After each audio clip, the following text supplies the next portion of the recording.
کیا آپ نے کبھی یہ سوچا ہے کہ ایک ہی گھر کے اندر لیا گیا ایک فیصلہ پوری انسانیت کی نسلوں کو کس طرح جدا کر سکتا ہے؟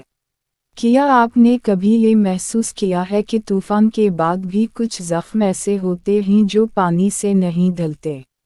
یہ کہانی کسی اور کی نہیں، یہ آپ ہی کی کہانی ہے، کیونکہ آپ اولاد آدم ہیں، اور بنی آدم کی ہر سانس، ہر دکھ، ہر فیصلہ آپ کے خون میں رواں ہے۔ اس لیے اس سفر میں ہمارے ساتھ رہے، کہیں بھی جلدی مت کیجیے، کیونکہ جو کچھ حضرت نوح کے گھر میں ہوا وہ صرف ایک لمحہ نہیں تھا، وہ نسلوں کا موڑ تھا۔ اس کہانی کو سمجھنے سے پہلے سچ کے سائے میں کھڑا ہونا ضروری ہے۔ انجیل یہ بتاتی ہے کہ حضرت نوح ایک راست باز انسان تھے، جو اللہ کے حکم پر چلتے رہے، اور طوفان کے بعد وہ قوموں کے باپ بنے۔ تورات یہ بتاتی ہے کہ طوفان کے بعد زمین پر زندگی ایک ہی خیمے سے دوبارہ پھیلی، اور برکت اور آزمائش دونوں بیٹوں کے ذریعے آگے بڑھی۔ قرآن یہ بتاتا ہے کہ حضرت نوح نے صدیوں تک اپنے قوم کو پکارا، روئے، دعا کی، اور یہ بھی بتایا کہ ہر خونی رشتہ نجات کا ضامن نہیں ہوتا۔ 3 آسمانی کتابیں، 3 گواہ، ایک ہی سچ۔ طوفان ختم ہو گیا، مگر امتحان ختم نہیں ہوا۔ کشتی ٹھہر گئی، پانی اتر گیا، آسمان صاف ہو گیا، اور زمین نے دوبارہ سانس لی، مگر اس خاموشی کے اندر ایک درار جنم لے چکی تھی۔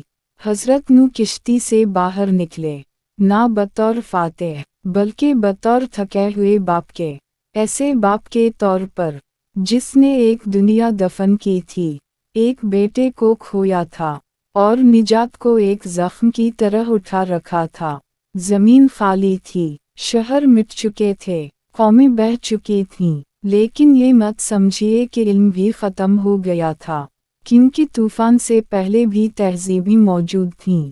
کھیتی باڑی، اوزار، ستاروں کا علم، تجارت، سب کچھ انسان کے دل میں محفوظ تھا، اور اب یہ سارا علم ایک ہی خاندان کے اندر جمع تھا۔ حضرت نوح کے 3 بیٹے تھے، سام، حام، یافس۔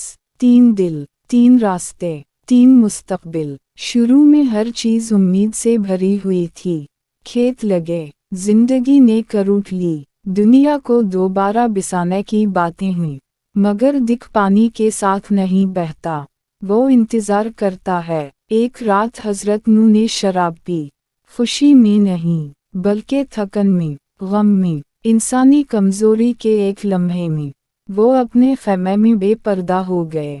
یہیں جو ہوا، وہ قانون کی خلاف ورزی نہیں تھی، وہ نسل کی آزمائش تھی۔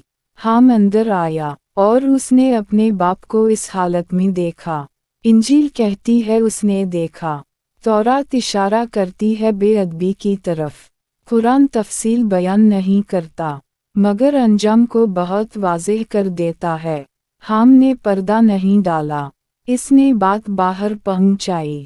سام اور یافس پیچھے کی طرف چلتے ہوئے آئے، انہوں نے نگاہ نہیں ڈالی، انہوں نے اپنے باپ کو ڈھانپ دیا۔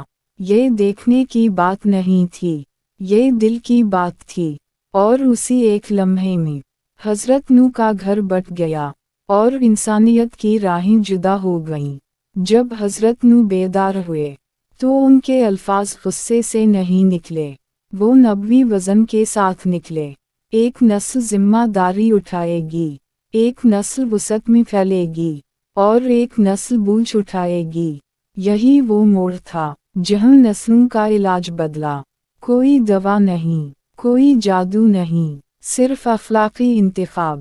سام سے روحانی وراثت چلی، ہدایت، نبوت، اور وعدہ۔ یافس سے پھیلاؤ، قومیں، زبانیں، اور دنیا کی وسعت۔ اور حام سے جد و جہد، مشقت، اور بھاری راستے۔ یہ رنگ کی بات نہیں تھی، یہ کردار کی بات تھی، اور اسی لمحے سے انسانیت ایک راستہ نہیں رہی، بلکہ کئی راہوں میں بٹ گئی۔